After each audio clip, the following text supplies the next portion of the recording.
নমস্কার বন্ধুরা, আমি পায়েল আর আপনারা শুনছেন পিএমজি অডিও।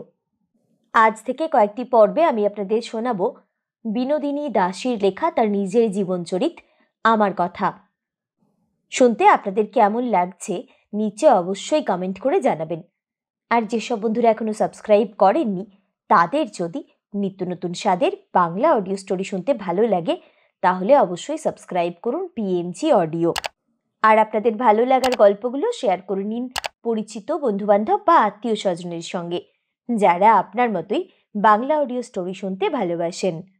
এছাড়াও আপনারা সাবস্ক্রাইব করতে পারেন আমার নতুন চ্যানেল গল্পকথা বাই পায়েল। শুরু করছি প্রথম পর্ব। পয়লা শ্রাবণ ১৩১৬ সাল। মহাশয়, বহু দিবস গত হইল। সে বহুদিনের কথা। তখন মহাশয়ের নিকট হইতে এরূপ অজ্ঞাতভাবে জীবন লুক্কায়িত ছিল না। সে সময় মহাশয় বারবার কতবার আমাকে বলিয়াছেন যে ঈশ্বর বিনা কারণে জীবের সৃষ্টি করেন না, সকলেই ঈশ্বরের কার্য করিতে এ সংসারে আসে, সকলেই তাহার কার্য করে, আবার কার্য শেষ হইলে দেহ পরিত্যাগ করিয়া চলিয়া যায়। আপনার এই কথাগুলি আমি কতবার আলোচনা করিয়াছি, কিন্তু আমি তো আমার জীবন দিয়া বুঝিতে পারিলাম না যে আমার ন্যায় হীন ব্যক্তির দ্বারা ঈশ্বরের কি কার্য হইয়াছে, আমি তার কি কার্য করিয়াছি এবং কি কার্যই বা করিতেছি। আর যদি তাহাই হয় তবে এতদিন এত কার্য করিয়াও কি কার্যের অবসান হইল না? আজীবন যাহা করিলাম ইহাই কি ঈশ্বরের কার্য? এরূপ হীন কার্য কি ঈশ্বরের? বারবার আমার অশান্ত হৃদয় জিজ্ঞাসা করে, কই সংসারে আমার কার্য কই? এই তো সংসারের পান্থশালা হইতে বিদায় লইবার সময় নিকটবর্তী হইয়া আসিল। তবে এতদিন আমি কি করিলাম? কি সান্ত্বনা বুকে লইয়া এ সংসার হইতে বিদায় লইব? আমি কি সম্বল লইয়া মহাপথের পথিক হইব? মহাশয় অনেক বিষয়ে আমাকে উপদেশ প্রদান করিয়াছেন। আমায় বুঝাইয়া দিন যে ঈশ্বরের কোন কার্যে আমি ছিলাম ও আছি এবং থাকিব। ৭ই শ্রাবণ। মহাশয়, মরুভূমিতে পতিত পথিকের তৃষ্ণায় আকুল প্রাণ যেমন দূরে সুশীতল সরোবর দর্শনে তৃপ্তি পায়, সেইরূপ মহাশয়ের আশাবাক্যে আমার প্রাণের কোণে আবার আশার আলোক দেখা দিতেছে। কিন্তু যে ঈশ্বরের জগৎপূর্ণ নাম, কোথায় সে ঈশ্বর? কোথায় সে দয়াময়, যিনি আমার মতো পাপী তাপীকে দয়া করেন? আপনি লিখিয়াছেন, কি কার্যে সংসারে আছি তাহা জানিবার আমাদের অধিকার নাই, যিনি সমস্ত কার্যের কর্তা তিনিই জানেন। অবশ্যই জানেন, তিনি সর্বান্তর্যামী, তিনি তো জানিবেনই। কিন্তু আমার কি হইল? আমার যে জ্বালা সেই জ্বালাই আছে, যে শূন্যতা সেই শূন্যতাই। আমার কি হইল? আমার সান্ত্বনার জন্যে কি রাখিলেন? শেষ অবলম্বন একটি মধুময়ী কন্যা দিয়াছিলেন, আমি তো তাহা চাহি নাই, তিনিই দিয়াছিলেন, তবে কেন কাড়িয়া লইলেন? শুনেছিলাম দেবতার দান ফুরায় না, তার কি এই প্রমাণ? না অভাগিনীর ভাগ্য? হায়, ভাগ্যই যদি এত বলবান তবে তিনি পতিত পাবন নাম ধরিয়াছেন কেন? দুর্ভাগা না হইলে কেন আকিঞ্চন করিব? কেন এত কাঁদিব? যে জন ভক্তি ও সাধনের অধিকারী সে তো জোর করিয়া লয়। প্রহ্লাদ, ধ্রুব প্রভৃতি আর সাধু ভক্তগণ তো জোর করিয়া লইয়াছেন। আমার মতন অধম যদি চিরযাতনার বোঝা বহিয়া অনন্ত নরকে গেল, তবে তাহার পতিত পাবন নাম কোথায় রহিল? আপনি লিখিয়াছেন, তোমার জীবনে অনেক কার্য হইয়াছে, তুমি রঙ্গালয় হইতে শত শত ব্যক্তির হৃদয়ে আনন্দ প্রদান করিয়াছ। অভিনয় স্থলে তোমার অদ্ভুত শক্তি দ্বারা যেরূপ বহু নাটকের চরিত্র প্রস্ফুটিত করিয়াছ, তাহা সামান্য কার্য নয়। আমার চৈতন্য লীলায় চৈতন্য সাজিয়া বহু লোকের হৃদয়ে ভক্তির উচ্ছ্বাস তুলিয়াছ ও অনেক বৈষ্ণবের আশীর্বাদ লাভ করিয়াছ।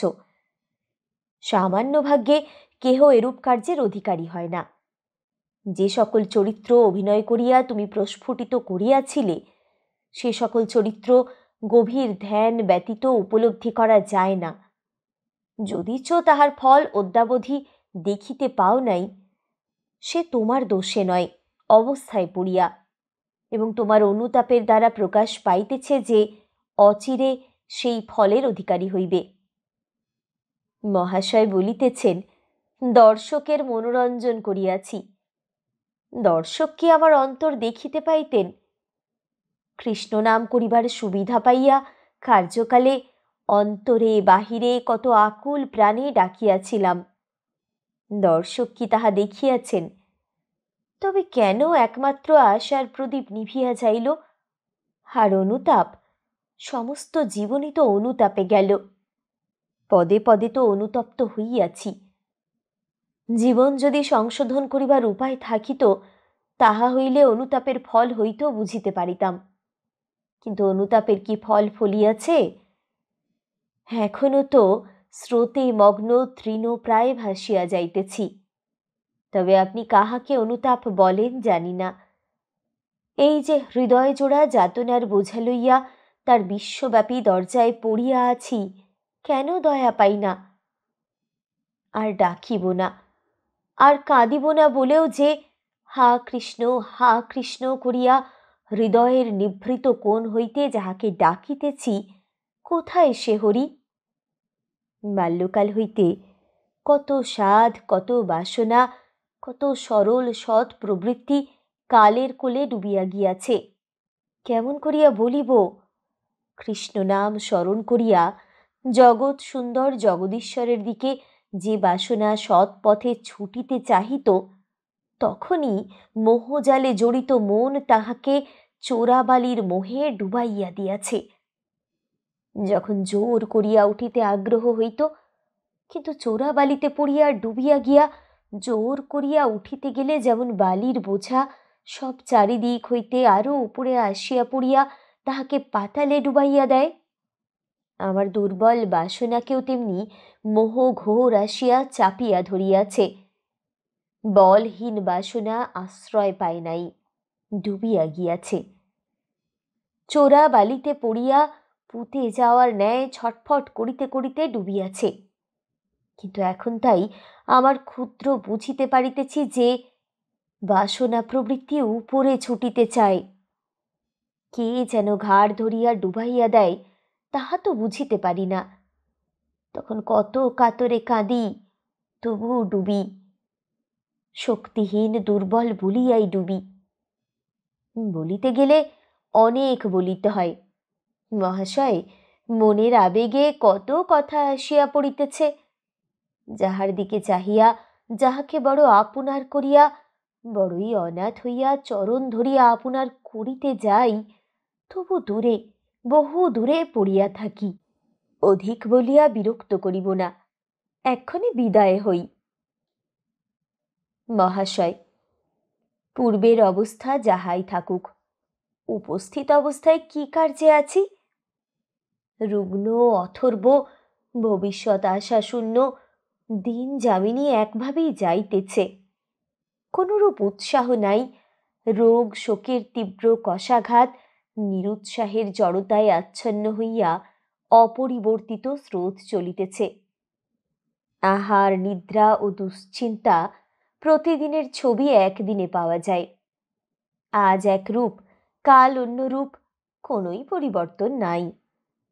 কেবলমাত্র প্রভেদেই কখনো কখনো রোগের যন্ত্রণা বৃদ্ধি, সদা সর্বক্ষণ অস্বস্তি। কেহ যত্ন করিয়া উপশমের চেষ্টা করিলে, সান্ত্বনা বাক্যে আশ্বস্ত হইতে বলিলে মনে মনে হাসি পায়। কারণ তাহারা এই বলিয়া আশ্বাস দেন, বলেন, সুস্থ হইয়া থাকো, কোনরূপ চিন্তা করিও না। আমি ভাবি, তাহারা আমার অবস্থা বোঝেন না। তাহারা বোঝেন না যে যদি চেষ্টা করিয়া সুস্থ থাকা সম্ভব হইত, সে চেষ্টা শত সহস্র রূপে হইয়াছে এবং তাহাদের বলার অপেক্ষা থাকিত না। ভগবানের কাছে প্রার্থনা করি যে তাহারা আমার মতো ভাগ্যহীনা লোকের স্বরূপ অবস্থা না বুঝেন। কারণ এরূপ অবস্থায় না ঠেকিয়া কেহ বুঝিতে পারে না। সততই মনে হয় যে এই আশাশূন্য দুশ্চিন্তায় সদা সর্বদা মগ্ন থাকাই কি ঈশ্বরের কার্য? সর্বদাই বলি, ভগবান, আর কতকাল? দুঃখের অবসান না হোক, অন্তত স্মৃতির জ্বলন্ত যাতনা হইতে নিস্তার পাইয়া শান্তি লাভ করি। সে যন্ত্রণা অতি তীব্র। বিনীতভাবে আপনাকে জিজ্ঞাসা করিতেছি যে এইরূপ জরাজীর্ণ দেহ লইয়া অবসন্নভাবে সংসারের এক কোণে পড়িয়া থাকিয়া কি আপনার মতে ঈশ্বরের কার্য হইতেছে? মহাশয়, আপনাকে যখন দুঃখের কথা জানাইয়া পত্র লিখি, পত্রের উত্তরে আপনার সান্ত্বনা বাক্যে আশার ক্ষীণ আলোক হৃদয়ে দেখা দেয়, কিন্তু সে ক্ষণিক, মেঘাচ্ছন্ন রজনীতে বিদ্যুৎ ঝলকের ন্যায়। আপনি তো জানেন, আমার তমময় হৃদয়ের আলোকস্বরূপ একটি কন্যা অযাচিত রূপে প্রাপ্ত হইয়াছিলাম। সে কন্যাটি নাই। এক্ষণে আমার গাঢ় তমাচ্ছন্ন হৃদয় গাঢ়তর তিমিরে ডুবিয়াছে। যত প্রকারে সান্ত্বনা আনিবার চেষ্টা পাই, সকলই বিফল। ঈশ্বর দয়া করো, হরি দয়া করো। বারবার বলি সত্য, কিন্তু হৃদয়ের অভ্যন্তরে দেখিতে পাই যে আমার সেই প্রাণ প্রতিমার জন্য আমি লালায়িত। যেমন দিক নির্ণয় যন্ত্রের সূচিকা উত্তরাভিমুখে থাকে, আমার মনও সেইরূপ সেই হারানিধিকে লক্ষ্য করিয়া আছে। যিনি মাতার বেদনা জানেন না, তিনি আমার বেদনা সম্পূর্ণ উপলব্ধি করিতে পারিবেন না। কন্যার জন্ম হইতে মরণ পর্যন্ত প্রত্যেক ঘটনা আমার মানস দর্পণে প্রতিফলিত হইয়া আছে। এ অবস্থায় শান্তি কোথায়? সততই মনে হয়, আমি কি এই দারুণ যন্ত্রণা ভোগের জন্য সৃষ্ট হইয়াছি? আপনার নীতিগর্ভ বাক্যে বিশ্বাস স্থাপন করিতে পারিলে হয়তোবা শান্তি লাভ করিতে পারিতাম, কিন্তু সে বিশ্বাস আমার কোথায়? বাল্যকাল হইতে সংসার চক্রে পড়িয়া অবিশ্বাস করিতে শিখিয়াছি। এই অবিশ্বাসের জন্য আমার অভিভাবক, সাংসারিক অবস্থা ও আমি নিজে দায়ী। কিন্তু দায়িত্ব অর্পণ করিয়া ফল কি? অবিশ্বাস অবিশ্বাসই আছে। অবস্থায় পড়িয়া যেদিকে মনের গতি, তাহার বিপরীত দিকে চিরদিনই চালিত হইয়াছি। এই বিপরীত যুদ্ধে শরীর মন জর্জরীভূত। বলিয়াছি, আমার হৃদয় সেই স্নেহ প্রতিমার দিকে দিবারাত্র রহিয়াছে। তাহার আলোচনা দুঃখময়, কিন্তু সেই আলোচনাই আমার সুখ। হতাশাপূর্ণ সন্তানহারা হৃদয়ে আর অপর সুখ নাই। অবিশ্বাসের মূল কিরূপ দৃঢ় হইয়া অন্তরে বসিয়াছে, তাহা আমার জীবনের ঘটনাবলী শুনিলে বুঝিতে পারিবেন।